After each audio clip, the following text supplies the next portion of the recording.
إن الحمد لله نحمده ونستعينه ونستغفره ونعوذ بالله من شرور أنفسنا ومن سيئات أعمالنا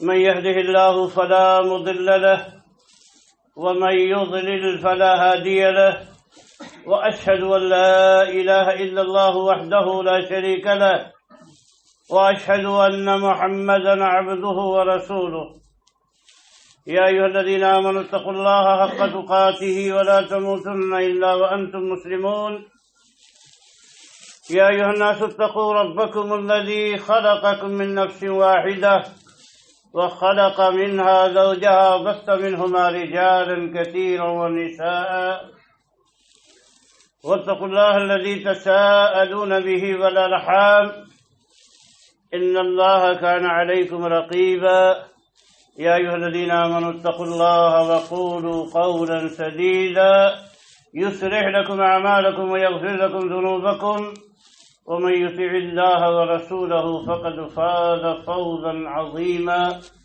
أما بعد فإن أصدق الحديث كتاب الله وخير الهدى هدى محمد صلى الله عليه وسلم وشر الأمور محدثاتها وكل محدثة بدعة وكل بدعة ضلالة وكل ضلالة في النار. أعوذ بالله السميع العليم من الشيطان الرجيم. بسم الله الرحمن الرحيم.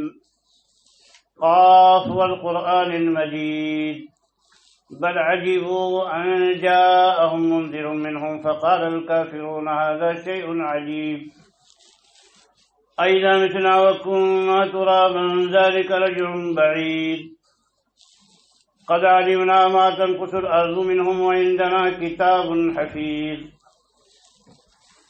حمد و ثنا ہو اللہ رب السماوات والارض کے لیے جو خالق کائنات ہے، اور درود و سلام نازل ہو اللہ کے پیارے نبی جناب محمد رسول اللہ صلی اللہ علیہ وسلم کی ذات گرامی پر جنہیں بشیر و نذیر بنا کر بھیجا گیا. محترم حضرات، میں نے کئی بار آپ لوگوں کو بتایا ہے کہ خطبے میں کسی کو کچھ بھی نہیں بولنا ہے، سامعین کو بالکل خاموش رہنا ہے. صلی اللہ علیہ وسلم بھی نہیں بولنا ہے، درود نہیں بولنا ہے، کچھ نہیں بولنا ہے، ایک دم خاموش رہنا ہے، چپکے سے خطبہ سننا ہے.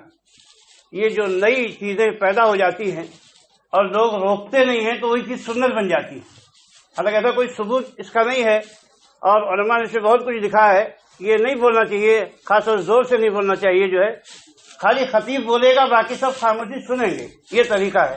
تو اس لیے اس کا لحاظ رکھیے. جو ہے محمد صلی اللہ علیہ وسلم کا نام آئے یا کچھ بھی ہو، جو ہے اللہ تعالیٰ کی تعریف بیان کی جائے، خاموشی سنیے. اللہ کے نبی صلی اللہ علیہ وسلم نے ارشاد فرمایا کہ المومن للمومن کالبنیان یشد بعضہ بعضا، کہ ایک مومن دوسرے مومن کے لیے ایسے ہی ہوتا ہے جیسے ایک عمارت کا حصہ دوسری عمارت کے دوسرے حصے کے لیے ہوتا ہے، کہ سب مل کر عمارت کو مضبوطی کے ساتھ کھڑا کر دیتے ہیں. ایسے ہی مومن اپنے بھائی کی مدد کرتا ہے، اس سے ایک اسلامی معاشرہ کھڑا ہو جاتا ہے. اسلامی معاشرہ کھڑا کرنا اللہ کا بہت بڑا مطلوب ہے، اور اللہ تعالیٰ نے قرآن مجید نے فرمایا کہ تعاونوا علی البر والتقوی ولا تعاونوا علی الاثم والعدوان، کہ دیکھو اے ایمان والو، تم سب آپس میں نیکی اور بھلائی کے کاموں میں ایک دوسرے کا تعاون کرو، اور برائی اور شر کے کاموں میں کسی کا تعاون مت کرو. آپس میں ایک دوسرے کا تعاون مت کرو، مدد نہ کرو برائی کے کاموں میں، بھلائی کے کاموں میں ایک دوسرے کی مدد کرو. اور فرمایا کہ مثل المومنین فی توادہم وتراحمہم وتعاطفہم کمثل الجسد اذا اشتکا منہ عضو تداعی لہ سائر الجسد بالحمى والسہر. فرمایا کہ مومنوں کی مثال آپس میں ایک دوسرے پر رحم کرنے، ایک دوسرے سے محبت کرنے، ایک دوسرے پر شفقت کرنے میں ایک جسم کی طرح ہے. کہ ایک جسم کے اگر ایک عضو کو تکلیف پہنچتی ہے، مثلا ہاتھ درد کرے، تو یہ نہیں کہ یہ تکلیف خالی ہاتھ محسوس کرتا ہے، بلکہ سر سے پاؤں تک اس کا احساس ہوتا ہے. سر بھی اس کو محسوس کرتا ہے اور جسم بھی اس کو محسوس کرتا ہے، آنکھ درد ہو تو پورا جسم پریشان ہو جاتا ہے۔ ایسی مومن کی مثال ہے کہ اگر ایک مومن کو تکلیف پہنچتی ہے تو سارے مومنین تڑپ اٹھتے ہیں، سب کو اس تکلیف کا احساس ہوتا ہے۔ یہ ہونا چاہیے، ہوتا ہے کہ نہیں ہوتا یہ الگ بات ہے، لیکن مومنوں کو آپس میں ایک دوسرے کے ساتھ ایسے ہی رحمت و شفقت کا معاملہ کرنا چاہیے۔ اور مومن دوسرے مومن کا آئینہ ہوتا ہے، ایک بھائی سے اسے اپنی خوبیاں اور اپنی خامیاں ایسے ہی معلوم ہوتی ہے جیسے آئینے سے معلوم ہوتی ہے۔ آئینہ انسان کو بتاتا ہے کہ تمہارے چہرے میں کوئی عیب ہے کہ نہیں، تمہارے بال سنورے ہوئے ہیں کہ نہیں، کوئی چیز ایسی جو نامناسب ہو لگی ہوئی تو نہیں ہے۔ ایسے ایک مومن دوسرے مومن کو بتاتا ہے کہ تمہارے اندر یہ خوبیاں ہیں، یہ خامیاں ہیں، اور ایک دوسرے کی اصلاح، اور بلکہ مومن تو ساری انسانیت کا خیر خواہ ہے۔ اللہ تعالیٰ نے قرآن پاک میں فرمایا کنتم خیر امت اخرجت للناس، کہ تم بہترین امت ہو، تم کو اللہ نے لوگوں کے لیے نکالا ہے۔ حضرت ابو ہریرہ رضی اللہ عنہ فرماتے ہیں کہ خیر الناس للناس تاتون بہم فی السلاسل فی اعناقہم حتی یدخلوا فی الاسلام، کہ تم تو ان کو زنجیروں میں باندھ کے تم لوگوں کے لیے سب سے اچھے انسان ہو، ان کو زنجیروں میں باندھ کے ان کی گردنوں میں توق ڈال کے لاتے ہو یہاں تک کہ وہ اسلام میں داخل ہو جاتے ہیں۔ تو یہ بھی خیر خواہی کا تقاضا ہے، اور سب سے بڑی خیر خواہی تو یہی ہے کہ انسان کو اس راستے کی رہنمائی کر دی جائے، اس راستے میں چلنا اس کے لیے آسان کر دیا جائے جو اس کے اخروی نجات کا سبب بن جائے، جو قیامت میں اسے اللہ کی پکڑ سے بچا لے۔ اس سے بڑی خیر خواہی اور اس سے بڑی ہمدردی اور اس سے بڑی محبت کا کوئی اور ثبوت نہیں ہو سکتا ہے۔ اسی لیے انبیاء سب سے بڑے محسن انسانیت ہوتے ہیں، اس لیے کہ ان کو اللہ کی رضامندی سے جوڑ کے جنت کی طرف لے جاتے ہیں اور جہنم سے ان کو بچا لیتے ہیں۔ اللہ کے نبی نے فرمایا کہ میری اور تمہاری مثال ایسے ہے جیسے کسی نے جنگل میں آگ جلائی، جب پتنگے آ کے گرنے لگے تو ان کو بھگاتا ہے۔ کیوں بھگاتا ہے؟ تاکہ پرندے آگ میں گر نہ جائیں۔ شفقت کے مارے، محبت اور ہمدردی کے مارے اس کو بھگاتا ہے۔ ایسے فرمایا انا آخذ بحجتکم، میں تمہاری کمر پکڑ کے تم کو آگ سے دور ڈھکیل رہا ہوں کہ تم آگ کی طرف نہ جاؤ۔ تو بہت بڑی ہمدردی اور محبت یہ ہے کہ لوگوں کو کوئی ایسا کام نہ کرنے دیا جائے جس سے ان کا رب ناراض ہو جائے، کوئی ایسا کام نہ کرنے دیا جائے جس سے ان کی آخرت خراب ہو جائے، آخرت میں تباہی و بربادی آ جائے۔ اسی لیے اللہ کے نبی صلی اللہ علیہ وسلم معاشرے کی اصلاح فرماتے تھے۔ عقیدوں میں جو بگاڑ تھے، اخلاق میں جو فساد تھا، معاملات میں جو خرابیاں تھیں، آپ نے ایک ایک چیز کو اپنی نگاہ میں رکھا اور اللہ کی دی ہوئی تعلیم کے مطابق لوگوں کی رہنمائی فرمائی، جو غلط عقیدے ان کے اندر رائج تھے اس کی اصلاح فرمائی۔ اللہ کے نبی صلی اللہ علیہ وسلم ایک بار آپ نے فجر کی نماز پڑھی اور اس وقت بارش ہوئی تھی۔ آپ نے سارے صحابہ کو مخاطب کر کے فرمایا کہ جانتے ہو میرے صحابہ ماذا قال ربکم، کہ تمہارے رب نے کیا فرمایا؟ لوگوں نے کہا اللہ و رسول عالم، اللہ اس کے رسول زیادہ جانتے ہیں، ہمیں نہیں معلوم کہ رب نے کیا فرمایا ہے۔ ادب کے ساتھ جواب دیا اللہ کے نبی صلی اللہ علیہ وسلم، فرمایا کہ قال ربکم اصبح من عبادی مومن بی وکافر بالکوكب، کہ میرے کچھ بندے اس حال میں انہوں نے صبح کی ہے کہ وہ مجھ پر ایمان رکھتے ہیں اور ستاروں کا انکار کرتے ہیں، اور کچھ بندے ایسے ہیں کہ جنہوں نے میرے ساتھ کفر کیا اور ستاروں پر ایمان لائے۔ من قال مطیرنا بفضل اللہ ورحمتہ فقد آمن بی وکفر بالکوكب، جس نے یہ کہا کہ یہ بارش اللہ کے فضل اور اس کی رحمت سے ہوئی ہے وہ مجھ پر ایمان رکھنے والا ہے، ستاروں کی تکذیب کرنے والا ہے، ستاروں کا انکار کرنے والا ہے، اور جس نے کہا کہ مطیرنا بالنو کذا و کذا فذالک کافر بھی و مومن بالکوكب، جس نے کہا کہ فلاں فلاں نچھتر سے بارش ہوئی ہے، یہ نچھتر تھا اس لیے بارش ہوئی ہے، تو اس نے میرے ساتھ کفر کیا اور ستاروں پر ایمان لے آیا۔ اللہ کے نبی صلی اللہ علیہ وسلم جو عقیدے بگڑے ہوئے تھے اس کی اصلاح فرماتے تھے۔ ایک بار جب اللہ کے نبی صلی اللہ علیہ وسلم کے صاحبزادے حضرت ابراہیم کا انتقال ہو گیا تو نبی صلی اللہ علیہ وسلم نے دیکھا کہ لوگوں کے یہاں ایک غلط مفہوم، ایک غلط تصور اس کا پیدا ہو رہا ہے۔ کہا کہ اتفاق سے اسی وقت چاند یا سورج میں گرہن لگ گیا۔ لوگوں نے کہا یہ گرہن اس لیے لگ گیا ہے کہ اللہ کے نبی صلی اللہ علیہ وسلم کے صاحبزادے کا انتقال ہو گیا، اتنی بڑی شخصیت کا انتقال ہوا، اللہ کے نبی صلی اللہ علیہ وسلم کے گھرانے کے چشم و چراغ آپ کے صاحبزادے کا انتقال ہوا، اس لیے سورج بھی غم منا رہا ہے یا چاند بھی غم منا رہا ہے۔ اور یہی عقیدہ عربوں کا تھا کہ جب کوئی بڑا آدمی مر جاتا یا بڑا آدمی پیدا ہوتا، ان کا یہ خیال تھا کہ تب جو ہے یہ چاند سورج میں گرہن لگتا ہے، یا کسی بڑے آدمی کی وفات ہوتی ہے تو ایسا ہوتا ہے۔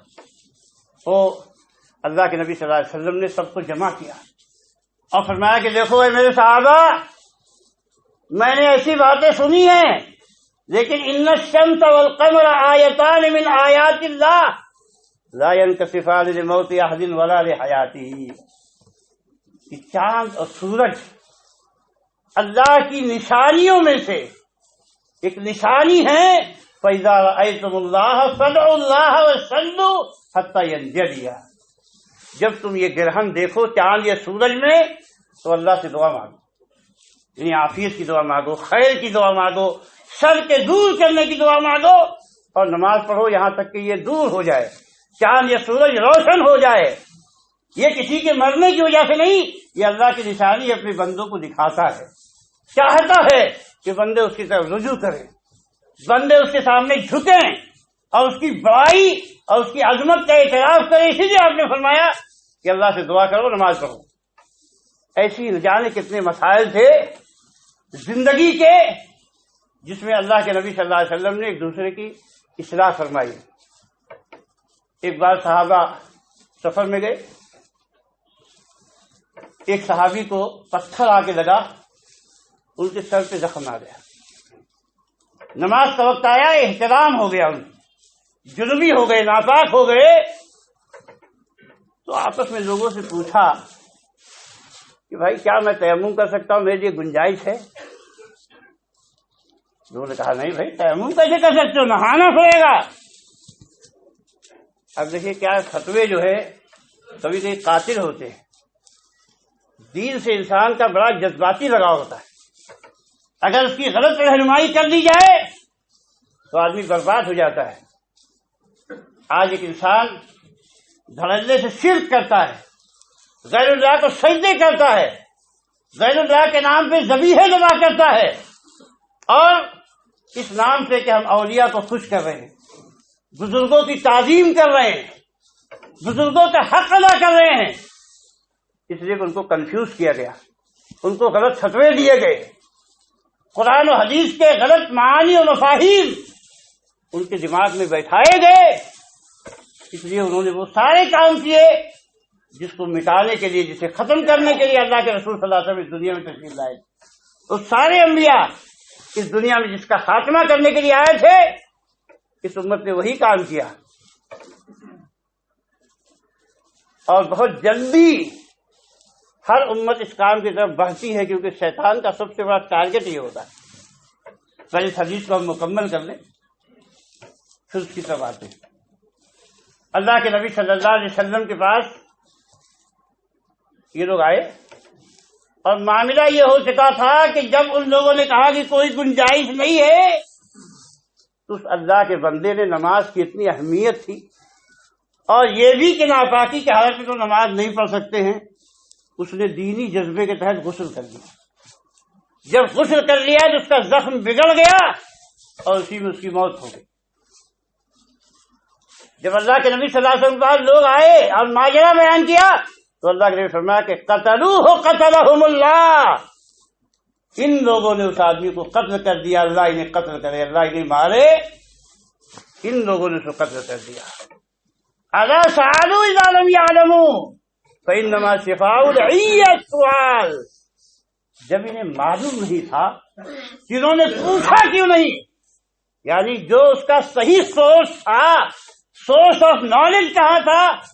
اللہ کے نبی صلی اللہ علیہ وسلم کے پاس، یہاں آنا چاہیے تھا، یہاں پوچھنا چاہیے تھا، اس کے عالم سے پوچھنا چاہیے تھا۔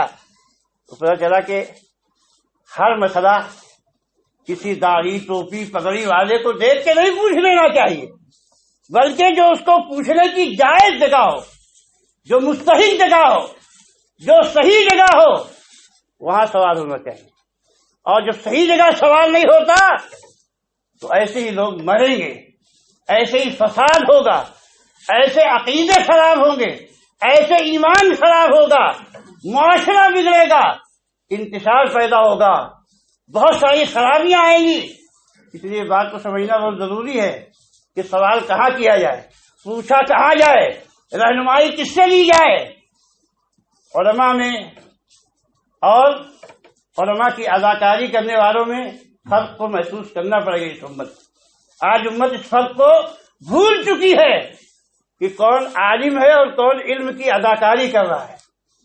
علم کی اداکاری کرنے والے معاشرے میں چھائے ہوئے، ہر طرف انہی کا دور دورہ ہے، اور اسی وجہ سے معاشرہ تباہی و بربادی سے دوچار ہے۔ فلاں صاحب نے تو کہہ دیا تھا، فلاں صاحب نے تو بتا دیا تھا، فلاں صاحب تو جائز کہتے ہیں، فلاں صاحب تو گنجائش نکالتے ہیں۔ یہ فلاں صاحب ہیں کیا؟ ان کی اپنی حیثیت کیا ہے؟ ان کا اپنا اسٹیٹس کیا ہے؟ یہ تو سمجھنا چاہیے۔ تو اللہ کے نبی صلی اللہ علیہ وسلم نے فرمایا کہ قتلوہ قاتلہم اللہ، ان لوگوں نے انہیں قتل کر دیا، اللہ انہیں مارے۔ کیوں پوچھا نہیں؟ جب نہیں معلوم تھا تو سوال کیوں نہیں کیا؟ عاجز کا کہ عاجزی کو دور کرنے کا طریقہ سوال ہے۔ اللہ تعالیٰ نے قرآن پاک فرمایا فاسألوا اہل الذکر ان کنتم لا تعلمون، اگر تمہیں معلومات نہیں ہے تو اہل ذکر سے پوچھ لو۔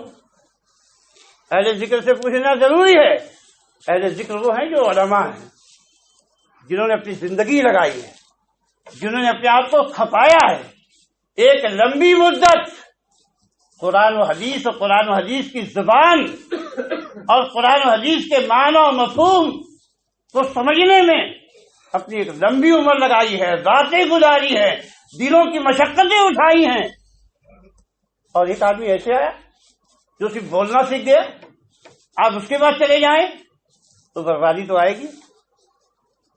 یہ تو کونوں میں بیٹھے ہوئے ہیں، لوگوں سے مقابلہ نہیں کر سکتے، ممبر و محراب سے ان کو ڈھکیل دیا جاتا ہے، کیونکہ جو حرکتیں دوسرے لوگ کر سکتے ہیں وہ نہیں کر پاتے بیچارے۔ اس فرق کو سمجھنا بہت ضروری ہے۔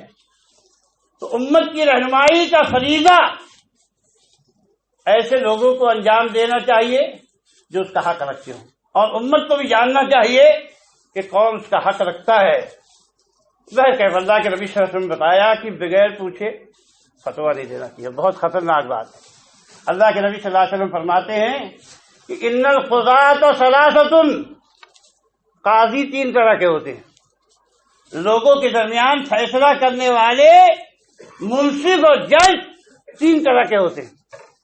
آپ سوچتے ہیں کیا ہوا، دو آدمی کے درمیان ہم فیصلہ کر دیتے ہیں، جھگڑا کر رہے تو کیا بات ہے؟ بہت ڈینجر بات ہے۔ صلح کرا دے الگ بات ہے، فیصلہ کرنا بہت خطرناک بات ہے۔ اس لیے کہ اللہ کے نبی صلی اللہ علیہ وسلم فرماتے ہیں کہ قاضی فی الجنت و قاضیان فی النار، ایک قاضی ایک فیصلہ کرنے والا جنت میں جائے گا، باقی دو قاضی دو فیصلہ کرنے والے جہنم میں جائیں گے۔ فأما الذی فی الجنت فهو یعرف الحق ویقضی بہ، جو جنت میں جائے گا یہ وہ قاضی ہے جس کو حق معلوم ہے اور حق کے مطابق فیصلہ بھی دیتا ہے۔ اور فرمایا کہ وہ قادم یعرف الحق، یہ قاضی ایسا جو حق کو جانتا ہے لیکن حق کے مطابق فیصلہ نہیں کرتا ہے، یہ جور فی الحکم، حکم کے سلسلے میں ظالمانہ رویہ اختیار کرتا ہے، صحیح فیصلے نہیں دیتا حق کو جاننے کے باوجود۔ تو فرمایا کہ قاضٍ لا يعرف الحق وهو يقضي على الجهل، اور کما قاضی صلی اللہ علیہ وسلم۔ فرمایا کہ تیسرا قاضی وہ ہے جو حق کو جانتا ہی نہیں ہے، جہالت کی بنیاد پہ فیصلہ کرتا ہے، فهو في النار، تو یہ آدمی بھی جہنم میں جائے گا۔ وہ بھی جو حق کو جان کر ناحق فیصلے دیتا ہے وہ بھی جہنم میں جائے گا، اور جو حق کو نہ جاننے کے باوجود فیصلے سناتا ہے وہ بھی جہنم میں جائے گا۔ کتنی ڈینجر بات! یہ جہنم کوئی افسانہ نہیں ہے، جہنم بہت خطرناک جگہ ہے، اور یہ جو وعیدیں بیان کی گئی ہیں یہ ایسے نہیں خالی لوگوں کو بس دھمکانے کے لیے، ان کا نفاذ بھی ہوگا، کیونکہ اللہ تعالیٰ کے عدل کے تقاضے ہیں۔ تو میرے بھائی، ان حقیقتوں کو جاننا ضروری ہے، اور دین کے بارے میں علم حاصل کرنا، بصیرت پیدا کرنا ہر مسلمان کی ذمہ داری ہے۔ انسان کو یہ جاننا ضروری ہے۔ کل کہے گا، لوگ آج یہ کہتے ہیں، بہت سارے لوگوں سے میں نے سنا، کرے میاں زیادہ معلومات نہ حاصل کرو پھنس جاؤ گے، جتنا سیکھو گے اتنا پھنس جاؤ گے۔ یہ بہت بڑا ابلیسی شبہ ہے، شیطان کا بہت بڑا ہتھ کنڈا ہے کہ انسان کو علم سے دور کیا جائے۔ ایک صاحب تقریر کر رہے تھے تو کہا اللہ کا شکر ادا کرو کہ تم لوگ جاہل ہو، نہیں تو سب وہابی ہو جائے۔ تو یہ سب کیا ہوتا ہے؟ علم سے بصیرت پیدا ہوتی ہے۔ صحابہ کرام کیا کرتے تھے؟ حضرت جعفر طیار رضی اللہ تعالیٰ نے فرمایا کہ بادشاہ سلامت، كنا نعبد الاصنام وناكل المیتہ ونسیء الجوار ویاکل القوی منا الضعیف۔ ہماری حالت یہ تھی کہ ہم تو بتوں کے پجاری تھے اور مردار کھاتے تھے، جو جانور مر جاتا تھا اسی کو کھاتے تھے، ونسیء الجوار، پڑوسیوں کو تکلیف دیتے تھے، ویاکل القوی منا الضعیف، اور ہم میں جو قوت والا تھا وہ کمزوروں کو جینے نہیں دیتا تھا۔ یہی ہماری عادت تھی۔ لیکن پھر ہم میں نبی آئے، ہم نے سیکھا، ہم نے جانا، تو ہمارے حالات بدلے۔ وہ یہی ہوتا ہے۔ سب جو عرب کے لوگ کتنے خونخوار، کتنے وحشی، لڑنے مرنے مارنے والے، جب ان کا عقیدہ خراب تھا، بگڑا ہوا تھا، اور ان کو صحیح نالج اور علم نہیں تھا، تو بربادی کے راستے میں چلے گئے۔ لڑنا مارنا، مرنا مارنا، بات بات پہ غصہ ہو جانا، کسی بھی قوم کی بربادی کی علامت یہ ہے کہ ہر آدمی بات بات پہ لڑنے مرنے مارنے پہ تیار ہو جائے، غصہ ہو جائے، اس کے منہ سے جھاگ نکلنے لگے، ایک دوسرے کے گریبانوں پہ ہاتھ پہنچ جائیں، آج سینے سمیٹی جانے لگے، تو پتا چلا کہ یہ قوم کیا ہے؟ بہت بیکورڈ ہے، نیچے چلی گئی، اب اس کی ترقی کرنے کے امکانات ختم ہو چکے ہیں۔ اسی لیے عربوں کا معاملہ کیا تھا؟ ترقی کے سارے امکانات ختم ہو گئے، تو اللہ کے نبی صلی اللہ علیہ وسلم کو نالجبل کر دیا، اتنا نالج سکھایا کہ گھر کی عورتوں تک کو اللہ کے نبی صلی اللہ علیہ وسلم نے اتنا ٹرینڈ کر دیا کہ عائشہ بنت طلحہ بیان فرماتی ہے کہ میں اماں عائشہ کی سیکریٹری تھی، اور ساری دنیا سے سوالات آتے تھے میرے پاس، بوڑھے بھی پوچھتے تھے، جوان بھی، تحفے تحائف بھی آتے تھے کہ فلاں مسئلے میں کیا کرنا چاہیے، فلاں مسئلے میں شریعت کا حکم کیا ہے، فلاں مسئلے میں مشورہ طلب ہے۔ اماں عائشہ بہت بڑی عالمہ تھی، بہت بڑے بڑے صحابہ ان کی طرف رجوع کرتے تھے، اس لیے کہ اللہ کے نبی صلی اللہ علیہ وسلم کے پاس رہ کے انہوں نے اپنی زندگی کو ضائع نہیں کیا، کھیل تماشوں میں نہیں گزارا، قرآن سیکھا، حدیث سیکھی، علم سیکھا، اور یہاں تک کہ علم میں صرف یہی نہیں کہ قرآن و حدیث سیکھا، عرب کی زبان سیکھی، ادب سیکھا، شعر و شاعری بھی سیکھی، اور علم طب بھی سیکھا۔ بڑے بڑے لوگ مشورہ کرنے آتے تھے طب میں، اور اللہ کے نبی صلی اللہ علیہ وسلم نے ہر معاملے میں اپنے امت کو اتنا آگے کیا، اتنا ویل ٹرینڈ کیا، اتنا تہذیب یافتہ اور تربیت یافتہ بنا دیا۔ آپ دیکھو جو بکریاں چرانے والے بدو تھے تو بڑے بڑے شہروں کے گورنر لگ گئے، حاکم لگ گئے۔ بکریاں چرانے والے کبھی حکومت چلا سکتے ہیں؟ ابھی دیہاتی کو پکڑ کے لاؤ، بیٹھا دو گدی پہ، حکومت چلائے گا؟ بہت ٹرینڈ کیا اللہ کے نبی صلی اللہ علیہ وسلم۔ اس صحابہ کی ذہانتوں نے اس کو اخذ کر لیا اور کیسے پکڑ کے بیٹھ گئے جو اللہ کے نبی نے کو سکھا دیا۔ بڑے بڑوں کی اصلاح کرتے اما عائشہ فرماتی ہیں کہ من زعم ان محمد صلی اللہ علیہ وسلم رعا ربہ فقد عازم علی اللہ الفدیہ۔ قرآن و حدیث کی فہم، کہا کہ جو آدمی اس بات کا دعویٰ کرے کہ محمد صلی اللہ علیہ وسلم نے اپنے رب کو دیکھا ہے، اس نے اللہ پہ بہتان باندھا ہے۔ تاکہ من زعم ان رسول اللہ صلی اللہ علیہ وسلم کتب شیئا من کتاب اللہ فقد عازم علی اللہ الفدیہ، کہ جس نے یہ بات اپنے تصور میں لائی اور یہ سمجھا کہ نبی نے کوئی بات چھپا لی ہے اپنی امت سے کتاب اللہ کی، تو اس نے اللہ پہ بہت بڑا بہتان باندھا۔ اور فرمایا عقیدے کی اصلاح، صحابہ کرام، صحابیات جتنے بھی بگاڑ تھے، حضرت عبداللہ ابن عمر رضی اللہ عنہ دیکھا کہ ایک آدمی کہہ رہا ہے بپا کی قسم، باپ کی قسم، ایک کنکڑی اٹھائی اور مارا، کہے میاں حضرت عمر بھی ایسے ہی قسم کھاتے ہیں جیسے تم کھا رہے ہو۔ اللہ کے نبی صلی اللہ علیہ وسلم نے دیکھا کہ ایک بار اپنے ابا کی قسم کھا رہے ہیں، تو اللہ کے نبی سے فرمایا کہ دیکھو بھائی، ان اللہ ینہاکم ان تحلفوا بآبائکم، اللہ تمہیں روک رہا ہے کہ اپنے باپوں کی قسم مت کھاؤ۔ پھر کیا کریں؟ من کان حالفا فلیحلف باللہ اور یصمت، کہ جس کو قسم کھانا ہو وہ اللہ کی قسم کھائے، یا تو خاموش رہو، چپ بیٹھو، قسم مت کھاؤ۔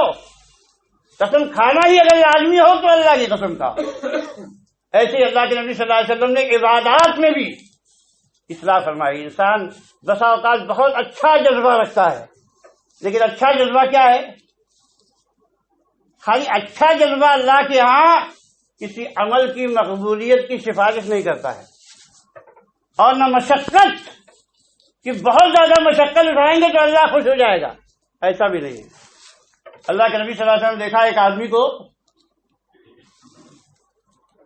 بوڑھا ہے اور اپنے دو جوان بیٹوں کے کندھوں پہ لد کے چلا جا رہا ہے حج کے لیے۔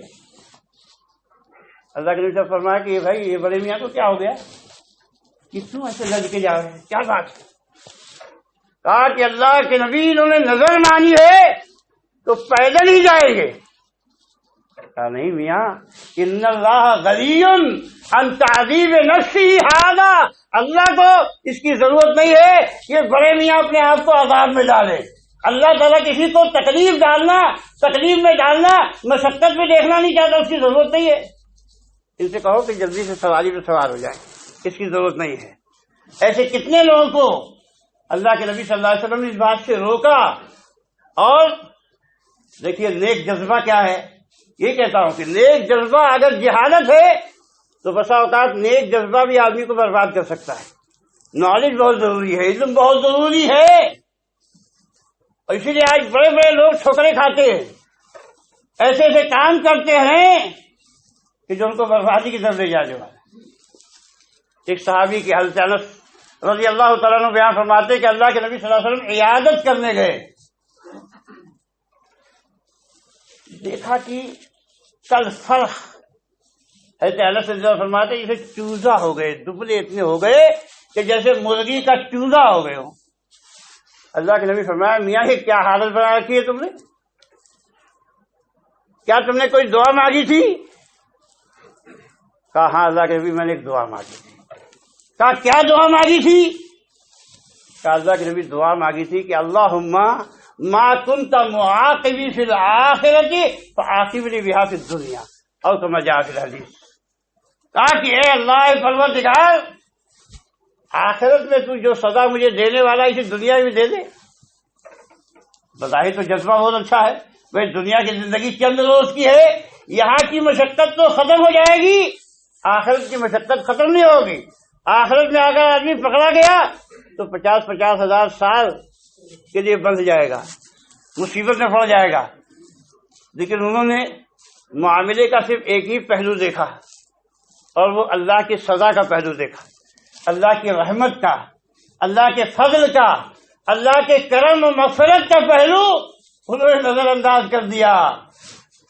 اور اللہ کے نبی نے کیا فرمایا؟ میاں لا تطیقوا اور لا تستطیعوا، تمہیں طاقت ہے اللہ کی سزا برداشت کرنے کی؟ اللہ کی سزا کب برداشت کر پاؤ گے؟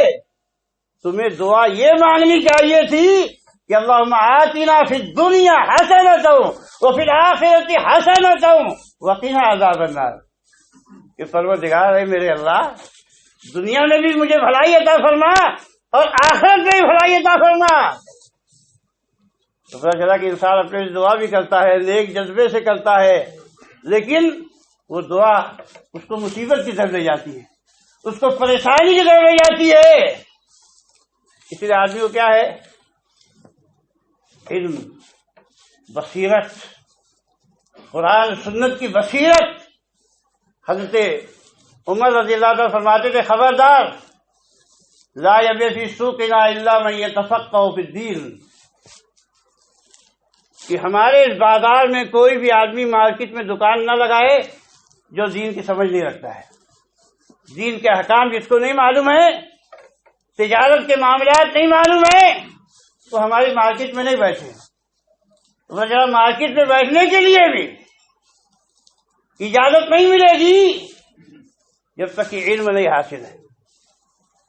اور آخر صحابہ کرام میں مال کی کوئی کمی رہ گئی؟ جب انہوں نے دین کو فالو کیا، دین پہ، آج کہتے ہیں لوگ دین پہ عمل کرو گے تو کام نہیں چلے گا، گڑبڑ ہو جائے گا، ترقی رک جائے گی، کام آگے نہیں بڑھے گا۔ اسی لیے تو آگے بڑھ رہے ہو، ہمیشہ بولتے رہتے ہو، ہمیشہ ٹینشن میں رہتے ہو، ہمیشہ پریشانی میں رہتے ہو، کیونکہ تمہارا عقیدہ بگڑ گیا، فاسد ہو گیا۔ یہ کفریہ عقیدہ ہے کہ اگر دین پہ چلیں گے، اسلام کو فالو کریں گے تو ترقی نہیں ملے گی، آگے نہیں بڑھ سکیں گے۔ یہ کافروں کا عقیدہ ہے، مسلمانوں کا، مومنوں کا عقیدہ نہیں ہے، اور اسی عقیدے نے تمہیں مارا ہے۔ اور عقیدے کی مار بہت ڈینجر ہوتی ہے، آپ کو نہیں پتا ہے۔ اللہ کے نبی صلی اللہ علیہ وسلم فرمایا کہ الطیرۃ علی من تطیر، ایک آدمی گھر سے باہر نکلتا ہے، بلی چلی گئی، کہتا ہے باپ رے باپ، ایسے لوگ بولتے ہوئے سنا ہم نے، کہتا باپ رے باپ، کام خراب ہو جائے گا، انا للہ و انا الیہ راجعون۔ اور اس میں خالی غیر مسلم ہی نہیں ہے، مسلم لوگ بھی ہیں، اس لیے اپنے گھر کے آگے لیمو لٹکا دیتے ہیں، مرچا لٹکا دیتے ہیں، نال لٹکا دیتے ہیں، جوتے کی نال۔ ایک مسلمان کے گھر میں گیا، دیکھا کہ گھوڑے کی کا اسٹیچو بنا ہوا ہے۔ میں نے کہا یہ کیا؟ کہا یہ تو نظر سے بچانے کے لیے، اور صاحب قرآن و سنت کے ماننے والے، جو بگڑے ہوئے عقیدے، جو فاسد نظریات معاشرے میں چھائے ہوئے ہیں، اس کا علاج کرنے کے لوگ سوچتے بھی نہیں۔ تو اللہ کے نبی نے کیا فرمایا کہ بدشگونی لینے والے پر بدشگونی آ جاتی ہے، کیونکہ اسلام نے روکا ہے۔ اللہ کے نبی صلی اللہ علیہ وسلم فرماتے ہیں کہ ہر آدمی کے دل میں کچھ نہ کچھ خیال آ جاتا ہے، وَلَكِنَّ اللَّهَ يَذْهَبُهُ بِالتَّوَكُّلِ يُذْهِبُهُ بِالتَّوَكُّلِ، لیکن توکل کرنے والے کی مصیبت کو اللہ تعالیٰ ٹال دیتا ہے۔ توکل کرنے والے پر اللہ پہ بھروسہ کر کے آدمی چلا گیا کہ ہر چیز بجلی کی ایسی کی تیسی اور کوے کی ایسی کی تیسی، یہ سب کیا ہے؟ یہ کوئی غیب کے جاننے والے ہیں، غیب کا اشارہ دینے والے ہیں، جو کرنے والا ہے اس کائنات میں میرا رب کرنے والا ہے، اسی کے فیصلے پہ جیتے ہیں اور اسی کے فیصلے پہ مرتے ہیں۔ تو اللہ تعالیٰ فرماتا ہے کوئی نقصان، کوئی تکلیف اللہ کے نبی فرماتے ہیں اسے قریب نہیں آئے گی۔ اور اللہ بھی فرماتا ہے من یتوکل علی اللہ فہو حسبہ، جو اللہ پہ بھروسہ کرے گا اللہ اس کے لیے کافی ہے۔ صحابہ نے یہی بات سمجھی تھی کسی نے اپنے دین سے ترقی کی اور ہم نے دین کو رکاوٹ سمجھ لیا ترقی کی راہ میں، بالکل الٹا معاملہ ہو گیا۔ اور اللہ کے نبی سے فرماتے لیکن جو بدشگونی لے گا اس کے اوپر آئے گی، اس لیے کہ اللہ کا قاعدہ یہ ہے کہ من تعلق شیئا اکل الیہ، جو کچھ لٹکائے گا یہ مجھ کو نفع نقصان پہنچانے والا ہے، نقصان سے بچانے والا ہے، اللہ اس کے حوالے کر دیتا جا اب تو اسی کے حوالے جی۔ اسے دیکھو کہ جو تعویذ لٹکانے والے زندگی بھر اس سے نکلتے نہیں، جو دم جھاڑ کرنے والوں کے چکر میں پڑ گئے وہ زندگی بھر ان سے نکلتے نہیں، اور جو اللہ پہ توکل کرتے ہیں، قرآن و سنت کے راستے پہ چلتے ہیں، اللہ ان کی حفاظت کرتا ہے۔ امتحان ہو سکتا ہے، اسی لیے اللہ کے نبی صلی اللہ علیہ وسلم نے کیا کیا، میں یہ کہہ رہا تھا کہ عورتوں تک کو اتنا نالجیبل کر دیا کہ عورتیں بڑے بڑے لوگوں کی رہنمائی کرنے کی اہل ہو گئی۔ ایک صحابیاں ہیں، حضرت عکاشہ ابن محسن کی بہن ہے، وہ اللہ کے نبی صلی اللہ علیہ وسلم کی خدمت میں آئیں، کہا کہ میں اپنے بچے کو لے کر آئی۔ تو پہلے بچوں کے گلے میں ایک تکلیف ہو جاتی تھی، کوا نکل آتا تھا تو عورتیں کیا اس کو دباتی تھی انگوٹھے سے۔ تو اللہ کے نبی صلی اللہ علیہ وسلم نے دیکھا کہ ان کا بچہ تکلیف میں ہے تو آپ فرمایا کہ علامہ تدخرنا اولادکن بہذا الاولاد، اپنے بچے کو یہ دبا دبا کے تکلیف کیوں دیتی ہو تم لوگ؟ علیکن بالعود الہندی فإن فیہ 7 اشفیاء، عود ہندی استعمال کرو، کشت استعمال کرو، ایک جڑی بوٹی ہے، کہا کہ اس میں 7 شفائیں ہیں، یسعت من العذرۃ ویلد من ذات الجلد، فرمایا کہ اس میں جو بیماری ہے ناک میں اس کو پیس کے چڑھایا جاتا ہے، اور ذات جنب کی بیماری میں اس کو پلایا جاتا ہے۔ تو اللہ کے نبی صلی اللہ علیہ وسلم نے اپنے زمانے میں جو طب تھی اس کی بھی رہنمائی فرمائی۔ ایک آدمی آیا، کہا اللہ کے نبی میرا بھائی بہت بیمار، اس کا پیٹ بہت چلتا ہے، کہا شہد پلاؤ جا کے۔ پھر آیا، کہا اللہ کے نبی رکتا نہیں ہے، بہت چل رہا ہے، پھر جا کے پلاؤ۔ کہا اللہ کے نبی نہیں رکتا ہے، کہا پھر پلاؤ۔ چوتھی بار آیا، کہا کہ اللہ کے نبی نہیں رکتا، کہا کہ اللہ کا کلام سچا ہے، تیرے بھائی کا پیٹ جھوٹا ہے، اور پھر جا کے اس نے پلایا تو ٹھیک ہو گیا۔ امام ابن قیم رحمۃ اللہ نے لکھا کہ دواؤں کی ایک مقدار ہوتی ہے، جب تک اس مقدار سے آپ نہیں کھائیں گے تب تک فائدہ نہیں ہوگا۔ وہ صحیح مقدار وہ پاتا نہیں تھا، اس لیے فائدہ نہیں ہوتا تھا، جب چوتھی بار صحیح مقدار پوری ہو گئی تو فائدہ ہو گیا۔ اور طب کی بھی رہنمائی اللہ کے نبی صلی اللہ علیہ وسلم نے فرمائی، یہ نہیں کہ امت کو کسی معاملے میں آپ نے پیچھے چھوڑا، اور بلکہ کیا ہے، اس زمانے میں جھاڑ پھونک کا بہت رواج تھا، جھاڑ پھونک کا، لوگ کاہنوں کے پاس جا رہے ہیں، جادوگروں کے پاس جا رہے ہیں، اس بابا کے پاس، اس بابا کے پاس۔ وہ اللہ کے نبی صلی اللہ علیہ وسلم نے اس کی اصلاح کیسے کی؟ آج بہت سارے لوگ کہتے ہیں کہ رقیہ سینٹر کھولو کیونکہ لوگ گمراہ ہو رہے ہیں، اور اس کی اصلاح کا طریقہ یہ ہے کہ رقیہ سینٹر، تم بھی ایک کلینک کھول کے بیٹھ جاؤ جھاڑ پھونک کی، اور اس میں لوگ آئیں تو جھاڑ پھونکو، حال کھیلو، عورتیں آئیں جھومیں۔ اور نبی صلی اللہ علیہ وسلم کے زمانے میں بھی ایسے ہی ہوتا تھا، حال کھیلنے والے موجود تھے، جھاڑ پھونک کرنے والے موجود تھے، تعویذ گنجا دینے والے ہی موجود تھے، لیکن آپ نے کسی صحابی کو ایسے ٹرین نہیں کیا کہ تم راقی بن جاؤ، جھاڑ پھونک کرنے والے بن جاؤ، نہ آپ نے خود اس کی دکان کھولی کہ ہم رقیہ سینٹر قائم کر رہے ہیں، آؤ کاہنوں کے پاس مت جاؤ، جادوگروں کے پاس مت جاؤ، تعویذ گنجا کرنے والوں کے پاس مت جاؤ، میرے پاس آؤ، میں تو ٹھاکتی ہوں۔ اللہ کے نبی سے پڑھ کے کوئی تھا دعا جس کی قبول ہوتی، جس کا رقیہ مؤثر ہوتا؟ آپ یہ طریقہ کیوں نہیں اپنایا؟ اس لیے کہ یہ طریقہ صحیح طریقہ نہیں ہے، انبیائی طریقہ نہیں ہے۔ انبیائی طریقہ یہ ہے کہ عقیدے میں جہاں فساد ہے اس فساد کو دور کرو اور لوگوں کو ڈائریکٹ اللہ سے جوڑو، ڈائریکٹ اللہ سے جوڑو۔ اسی لیے اللہ کے نبی صلی اللہ علیہ وسلم کیا فرمایا؟ کہ میری امت کے 70,000 لوگ بلا حساب جنت میں جائیں گے۔ کون لوگ ہیں؟ ہم الذین لا یسترقون ولا یتطیرون ولا یکتوون، یہ وہ لوگ ہیں جو کسی دوسرے سے نہیں کہتے کہ بھیا مجھ کو دم کر دو، مجھ کو جھاڑ پھونک دو، اور بدشگونی نہیں لیتے، اور آگ سے دغوانے کا کام نہیں کرتے۔ عرب کے لوگ دغوانے سے علاج کرتے تھے، تو اللہ کے نبی صلی اللہ علیہ وسلم نے فرمایا کہ جو لوگ یہ نہیں کریں گے ایسے 70,000 لوگ بلا حساب جنت میں جائیں گے۔ ایسے آپ نے فرمایا کہ من اکتوى او استرقى فقد بری من التوکل، کہ جس نے دغوایا یا کسی سے یہ کہا کہ مجھے دم کر دو، وہ توکل سے نکل گیا۔ توکل میں جو کمال ہے اس میں کمی آ گئی۔ اسی لیے اللہ کے نبی صلی اللہ علیہ وسلم حضرت شفا جو دم کرتی تھی لوگوں کو، آپ نے کیا کہا؟ آپ نے کہا کہ علمیھا حفصہ کما علمتیھا الکتابہ، جیسے تم نے میری بیوی حفصہ کو لکھنا سکھایا۔ دیکھا، عورتوں کو لکھنا پڑھنا کوئی ممانعت نہیں ہے۔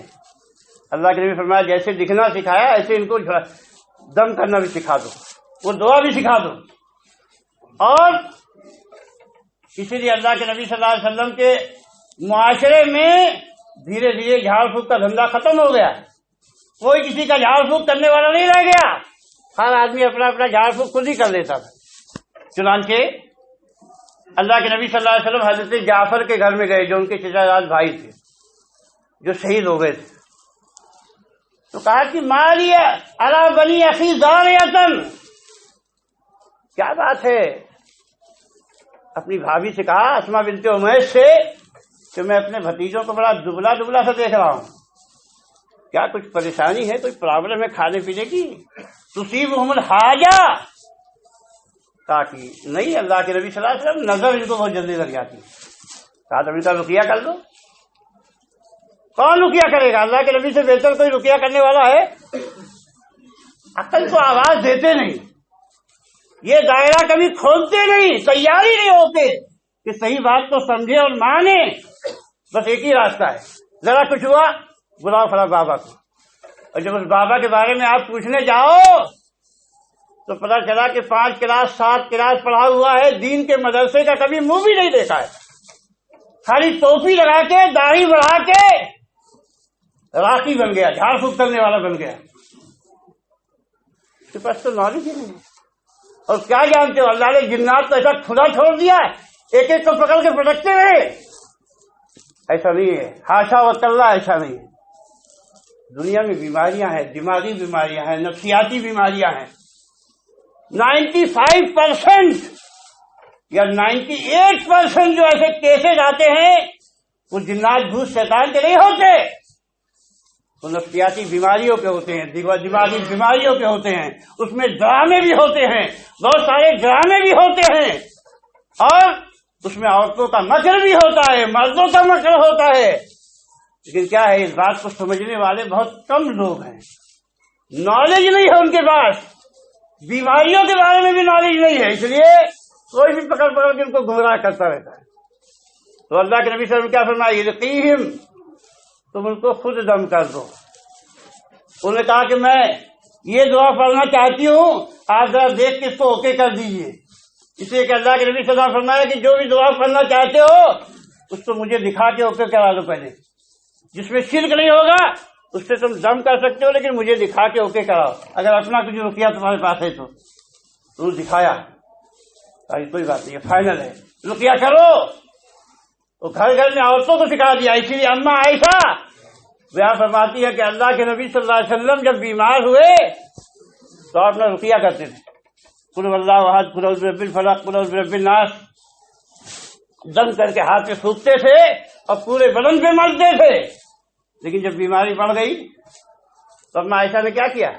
کس کو بلایا؟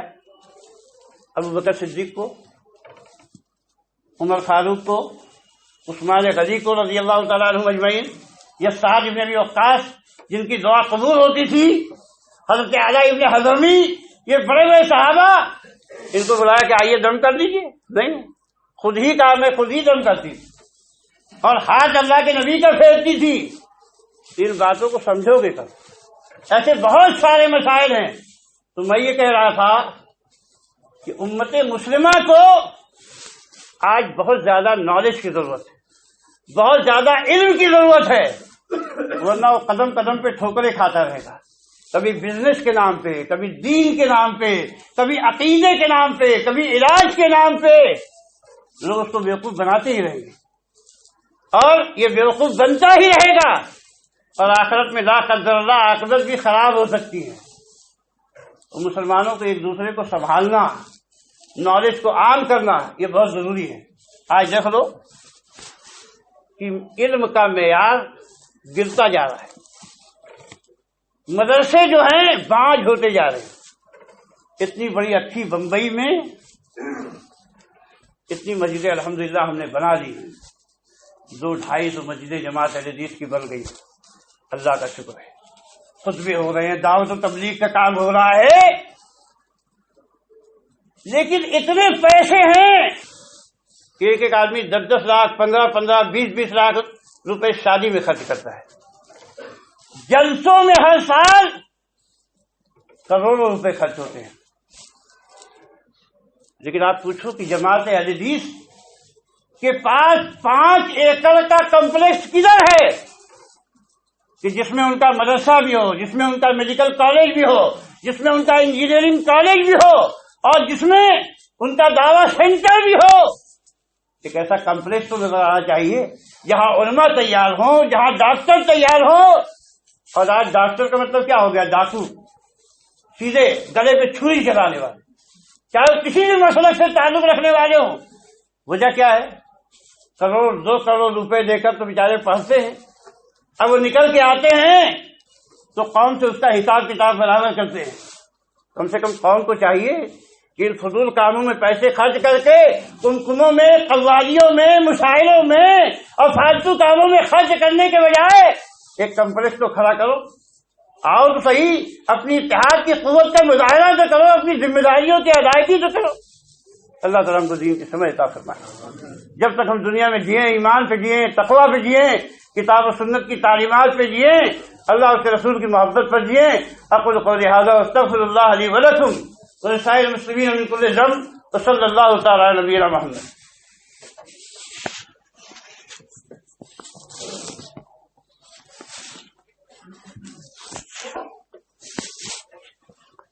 الحمد للہ وحدہ والصلاة والسلام علی من لا نبی بعد اما بعد.